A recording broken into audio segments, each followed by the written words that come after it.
Soomaalidu waxay ku mahmaahdaa walaati nin bay dishaay in magasho qofkii soo joogsan laga waayo soo jiifsaa laga helaa marta ceelaliyo heshiiso ayaa reer maar cabbaa nabad baa naasal nuuga leh nabadda diidaa waan ku turraantaana mooyaan intay nabadi joogto ayaa nin waliba labani leegay cidla waxa la seexdaa adigaan cidi ku maagayn cuntana waxay macaan tahay adigoo caafimaad qaba sow godobi surinkaad martaba sabab qarsoon maaha sow nabadi sahaydaada ood sidato uun maaha nabad haddaad haysato wax kaa maqani maba jiraanba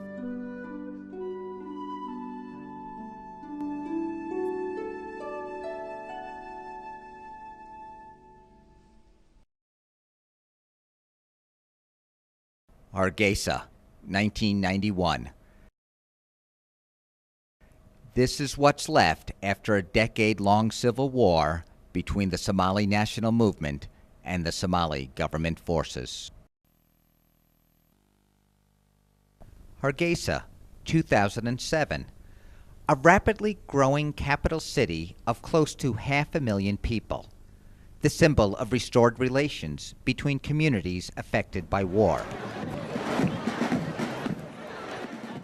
How were the people of Somaliland, a British protectorate until 1960, able to restore peace and stability? Equally important, how was a common political structure created in the face of such extremely difficult circumstances? This is a film that explores Somaliland's transition from active hostilities and war to peace and relative stability.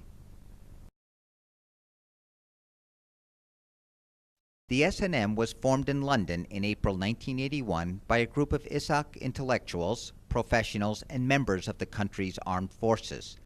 The movement established bases in Ethiopia in early 1982.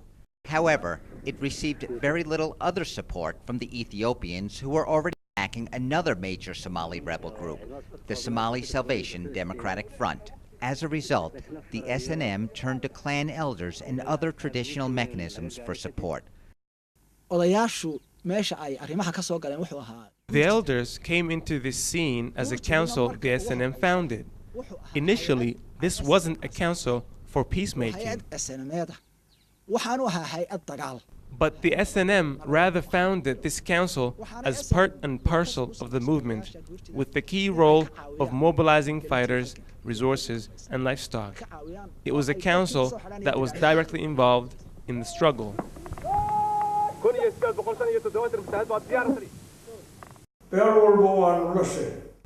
We went to all of the subclans and asked them if they were willing to commit their weapons, livestock, and young men to the struggle. And they said they were willing. Then, as a delegation of nearly 500 men, we went to Farawayni, where we inaugurated ourselves as the Gurti, because designating a special Gurti for specific missions is a strong Somali tradition. As a measure to halt opposition, in subsequent years, Bari's authoritarian regime carried out a brutal repressive campaign, particularly against the Isak subclan, who provided the main base for the SNM, many of whom were subjected to arbitrary detentions, torture, and at times, execution. Cliques and rivalries for the movement's leadership were common within the SNM's top ranks from the very start. The SNM was born with disagreements. These differences gradually intensified. But this is not unique to the SNM. It's quite common in anything that people try to work out together. In a nation that would be known as Somaliland, these rivalries would later infuse chaos. But as insurgents out there in Ethiopian training camps, the enemy was one. The mission was one. So for the SNM, solidarity was essential. As an armed resistance, the SNM was engaged in guerrilla-style combat against the Somali government forces for 6 years. In early 1988, however, Somalia's Bare and Ethiopia's Mengistu agreed to a peace treaty that was intended to end support for armed resistance on both sides. Therefore, having decided to launch an all-out war on government forces, the SNM invaded major government bases in Hargeisa and Borao.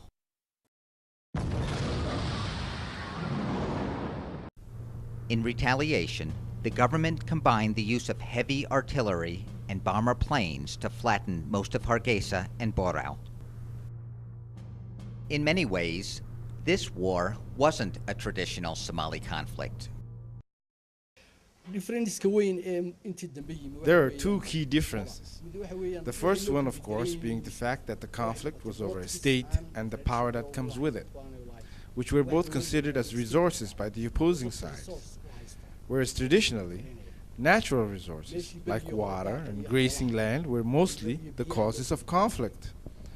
The second difference is that traditionally, spears, swords, knives, bow and arrows were used by the opposing sides. But in the Somali Civil War, much more destructive weapons were used, of which the AK-47 was the smallest. According to Africa Watch, over a 3-year period, an estimated 50,000 civilians were killed, while another 500,000 were displaced from their homes, with many fleeing to Ethiopia. It wasn't just about the clan. It was really about the use of government power and resources against the interests and well-being of its own people, whereas in the old days, it was more of a clan-on-clan conflict.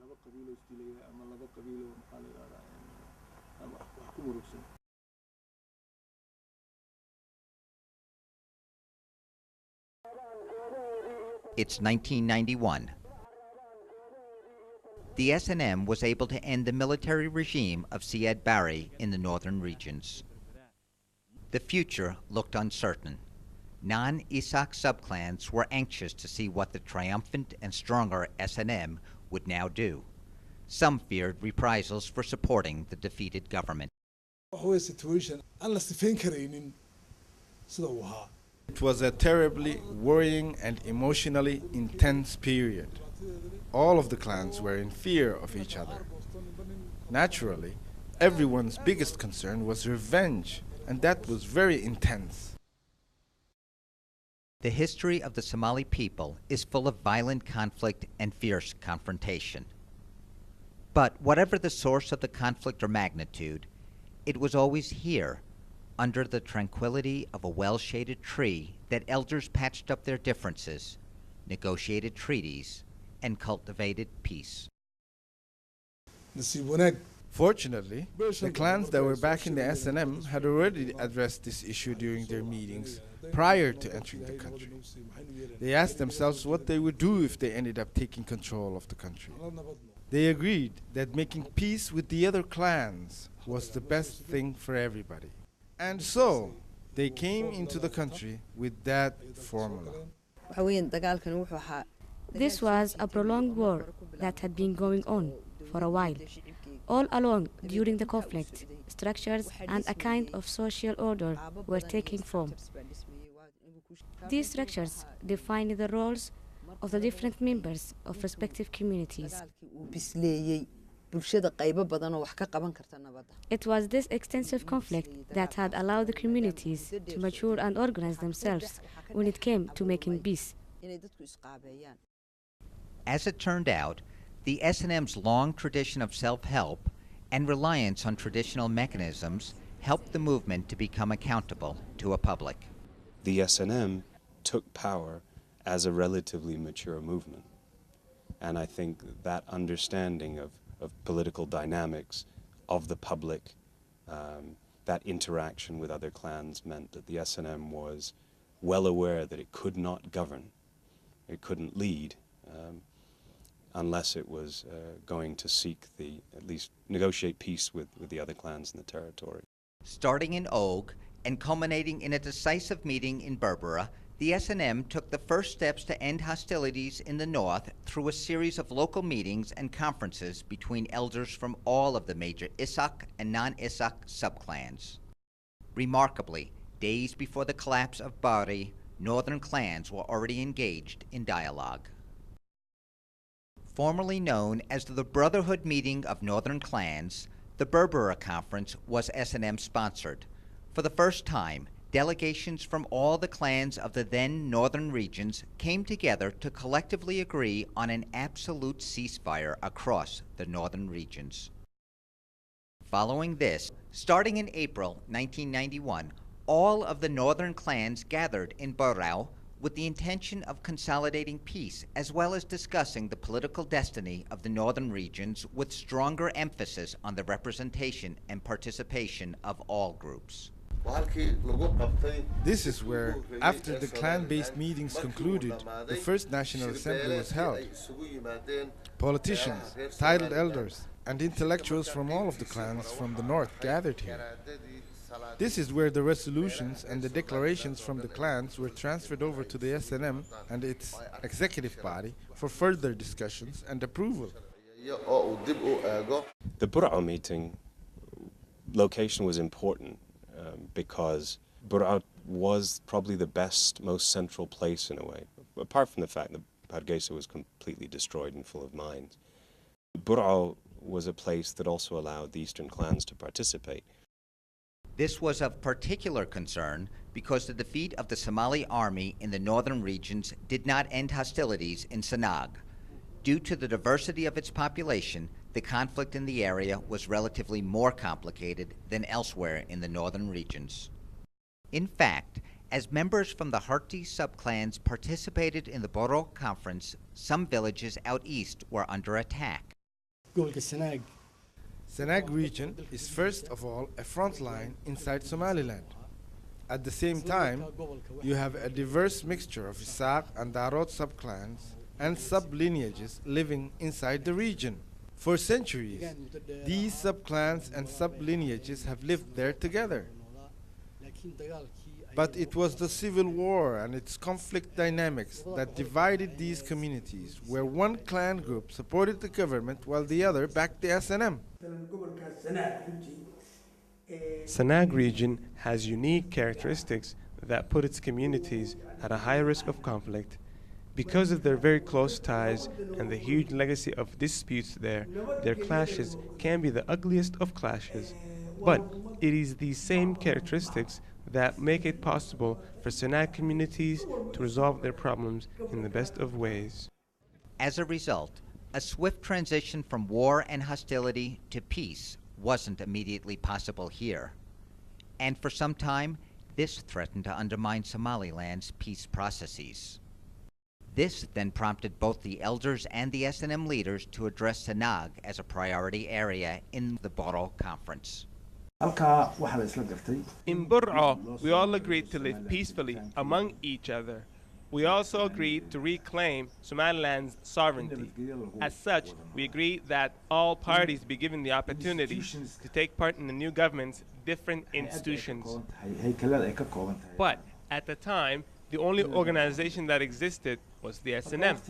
And since not all of the clans in the north were a part of it, we thought that it was important to incorporate these clans into the S&M's executive body and the national Gurti.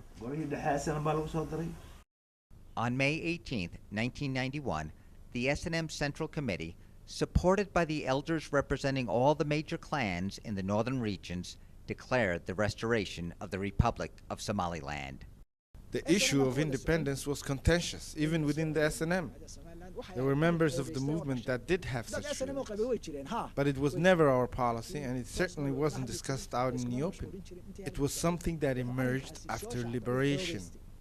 It was witnessing what the Southern forces did to the people and their properties during the war that really contributed to its momentum. To tell you the truth, declaring independence was the best thing to do right there and then. Because if it wasn't done that way, we would have had serious problems.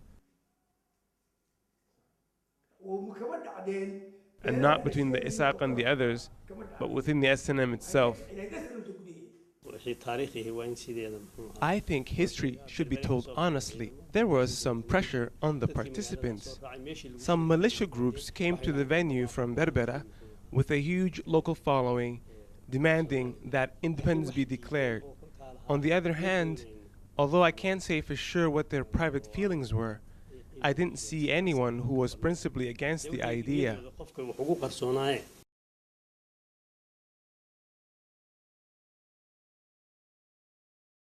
After declaration, a government was established for the Republic with Abdulrahman Ahmed as president and Hassan Isse Jama as vice president.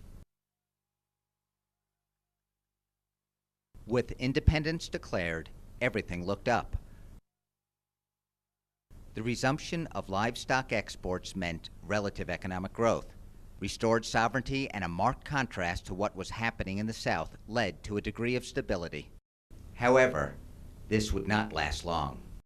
The people that were returning to the country, whether they were returning refugees or fighters, did not have a community that had the capacity to absorb them. What I mean is, war-torn communities cannot absorb refugees and armed militias. Everywhere stood young fighters, armed and with nothing to occupy them.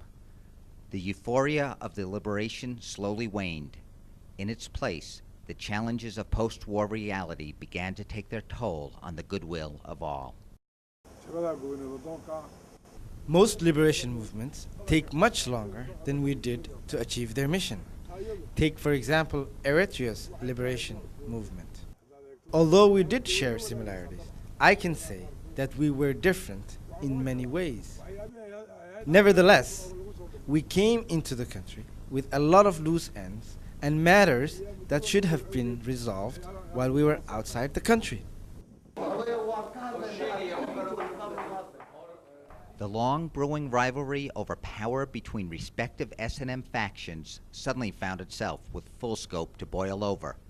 Squabbles erupted quickly and escalated easily, breaking out into full-on conflict, first in Boro, then in Berbera. I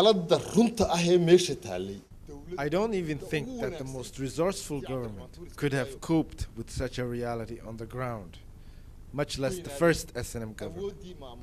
The capacity of the government and the reality on the ground were completely disproportional. Nevertheless, the lack of unity within the S&M did worsen the situation. When once someone said to Tur, "Your government is too slow," his infamous answer was that he thought this was in their best interest because if they went faster, they might trip over. Reconciliation was difficult between warring S&M factions as well as between the government and opposition. Since, however, this was an inter-Isaaq conflict, the intervention of non-Isaaqs became necessary, which ironically seemed to strengthen the sense of nationhood among the various subclans. While both conflicts were essentially rooted in the ever-widening rift between the various factions within the S&M, in Berbera, a battle over the control of public property and revenue streams gradually emerged. The government was seemingly unable to contain the mounting tension. Lootings, shootings, and petty violence had all become frequent across the country. The biggest need was law and order and the creation of an authority, a government that enforced the law because armed bandits were running havoc in the country's towns and highways. All they cared about was raiding communities, and they made life difficult for everybody. With no resolution in sight, there was consensus that it was time for the elders to mediate between fighting factions and between the government and opposition. There had been some fighting between the respective subclans in the past, and here they were fighting again before the government's 2-year interim period had ended. This deeply affected Tur's government, and neither his parliament nor the ministerial cabinet were able to help calm the situation. So, he called all of the elders from the various subclans to a meeting and asked us to take over because he was resigning. We told him that we would do whatever we could to assist him in calming and improving the situation, but that we could not accept his resignation. Fully mandated and with relative calm in place, the elders were able to travel across the country and facilitate a series of meetings that culminated in the Tafik meeting here in Sheikh. The conflict was mainly between Isaaq subclans, and so the need for intervention by a party that wasn't Isaaq became necessary. And I think it was the fact that they were so neutral that made the intervention of non-Isaaqs so effective. And God bless them, they did do a great job. Meanwhile, in Sanag, communities were engaging in a series of small-scale meetings. Because of the complexity of the region's geographically influenced history, however, respective clans met in twos in order to resolve their differences and grudges individually, without the pressures of a broader conference. The foundation of the peace in Sanag was the fact that for 2 years the communities came together in a series of meetings. The unique thing about this was that they met in twos at different venues. So each subclan was given the chance to deal with the little problems they had with the other in these separate meetings.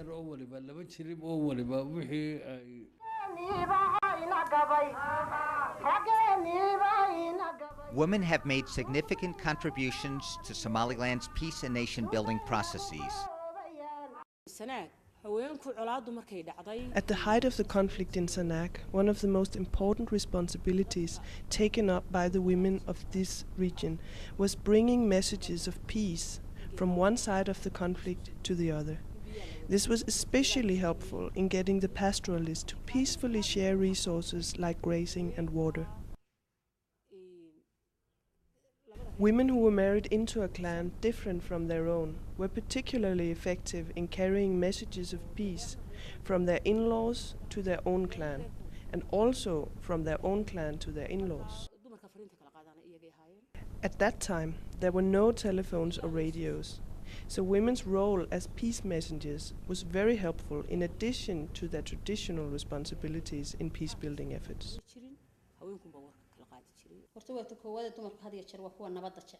First of all, women are most of all peace lovers because they stand to benefit least from conflict and war. Women don't have a clan. They are born into one clan but get married into another. So when it's her family clan and her in-laws fighting, it's so difficult for her because on the one hand, it's her brothers that are dying, and on the other hand, it's her husband that is dying. So naturally, women work for peace and making sure conflict doesn't easily break out. This role includes mobilizing resources and funding and preparing the venue. But nowhere was this role more visible than at the Tafik meeting in Sheikh. For the first time, women were able to exercise their right as stakeholders. It seemed to most people that things weren't moving along fast enough. So, the local women decided to organize a huge rally from downtown all the way to the front entrance of the venue. They demanded that the peace treaty be immediately signed. Accordingly, they were allowed to sit and listen in on the proceedings and witness firsthand the signing of the agreement.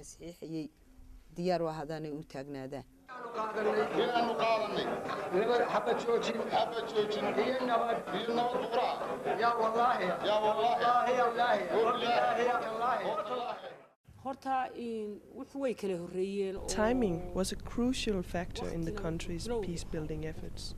Some initiatives took place at a very early stage, where a lot of social barriers still existed. Later initiatives were built on the outcomes of previous missions that had helped to restore communication and relationships between everybody. I think it was this key factor that set apart the Sheikh meeting from the initiatives that preceded it. And it was also this factor that had allowed women to assume a greater role during the meeting in Sheikh. By its conclusion, the Tafik meeting was able to successfully bring the Boro and Berbera conflicts to an end.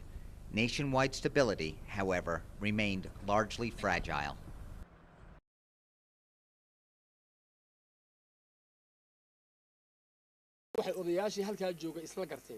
There was such a short period of time between the Boro and Berbera clashes that the consensus among the elders at the conference was that further violence could not be prevented unless we established a strong system to control the clans.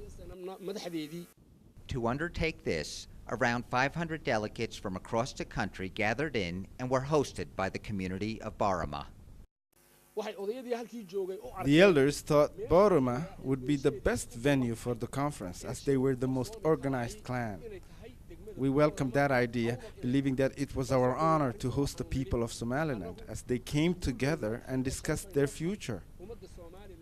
Regardless of the number of delegates, we thought we were prepared enough to receive them, and our community was very happy about that. Organized along clan lines, the Barama Conference was intended to address a range of topics with the stated purpose of deciding on the political destiny of Somaliland. This is where in 1993 the Boroma Conference was held. This is where Somaliland as a state was finally instituted. There was much debate over what this destiny might cover, but eventually it was agreed that a security framework should be established before the debate shifted to national constitutional structure. Several proposals were put forward concerning the system of government. Negotiations were intense. The intellectuals and politicians met over a period of 15 days. When they returned to us, they said we've come up with 3 different systems. One group was in favor of a president and vice president. Another group was in favor of a president and a prime minister, while the third proposed a rotating system of presidency. We said this was unacceptable and demanded that they go back and agree on a system. After a lengthy deadlock, it was through intense negotiations and serious political bargaining that a system consisting of a strong executive president with the Council of Ministers and a parliament was agreed upon. Following this, in landmark elections, Mohammed Ibrahim Igal was elected president and Abdirahman Aw Ali Farah as vice president. A consensus was also secured on the formation of a parliament and an upper council of elders. In parallel, the Sanag peace processes were drawing to a close. After more than 2 years of a series of cross-subclan meetings, all major subclans of Isak and Darod came together in Aragabo. When all Somaliland clans met in Boroma, where a new president was elected and a new parliament instituted, many members from the Sanag region got the chance to meet and discuss important issues. It was here that holding a grand conference in Aragabo was proposed. It was here that hostilities were finally put to an end on a grand scale, and the restoration of all looted property to the rightful owners was agreed upon. Equally important, basic rules of living together were set here and stated in a regional peace charter, establishing relative stability and normal economic and social relations among the conflicting subclans. By its conclusion, the Barama Conference became another milestone on the road to Somaliland's recovery and reconstruction. The conference's key outcomes included a national charter, a peace charter that dealt with the clans, and of course an administration that included an executive body, a parliament, and an upper council of elders. These were the most important outcomes. The peace charter drafted at the Barama Conference dealt with security as a separate issue. This approach to security was in stark contrast to other peace and nation-building initiatives inside Somaliland, as well as in other Somali regions. This separation of security from the political framework compelled clans and communities to take responsibility for the security of their own territories. Ultimately, though, it would be the conference's legacy of denying any single party to wield undue political influence that enabled the new administration to embark upon the ambitious task of demobilizing clan-based militias, an accomplishment that was vital to Somaliland's recovery and reconstruction. Agreeing on a government was the easier part. But it wasn't until all of the clans gave it their allegiance that things really took off. And while in the old days a handshake symbolized allegiance, in our case the clans handed over their weapons to the government as a sign of their allegiance. And that's how they demonstrated that they accepted it and wanted to be a part of it. The country's first civilian president, Mohammed Ibrahim Igal, was able to immediately set up an administration. Although enjoying broad support, the new administration brought no magical solutions to the process of institution building. This process continues to this day.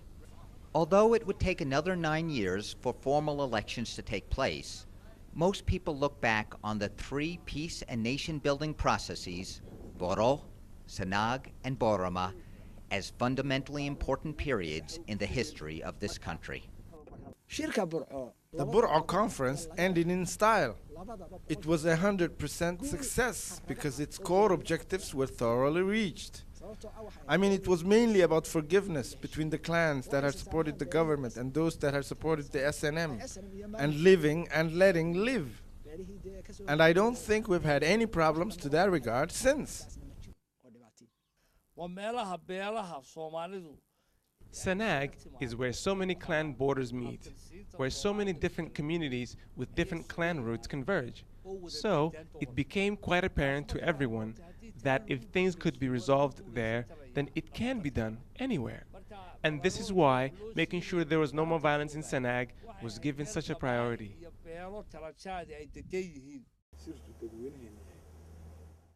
The secret to this was the people of Somaliland, who were thrilled to have a government of their own. It was the people of Somaliland who were ready to hand over their weapons for the greater good. It was the people of Somaliland who were ready to nationalize their militias so that no clan had its own private army.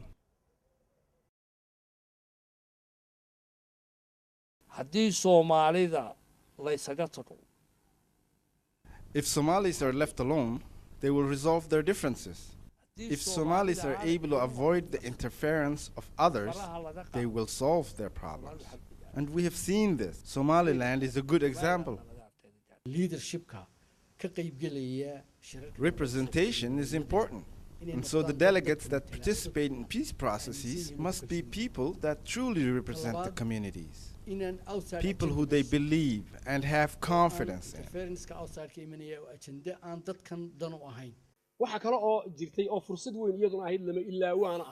There was one great opportunity without which I think nothing would have been possible for Somaliland. This was the fact that we intentionally refused to allow any armed groups or individuals to participate in the Boroma conference. This was because if armed groups attended the conference meetings alongside the elders, nothing would have gone right. I think, first of all, if things are to work right, there must be a culture in which everyone is given the chance to be heard. Anyone who has some grievances must be given the opportunity to be heard, and there must be some sort of a mechanism with which problems are settled. Many of the participants from Boroma remember that when they arrived there, that it wasn't just a place to meet, that when they left the conference hall and they could go for tea, and they were welcomed by the inhabitants of the town, and they could chat with local people, and they had to find places to stay, and they were living in that community.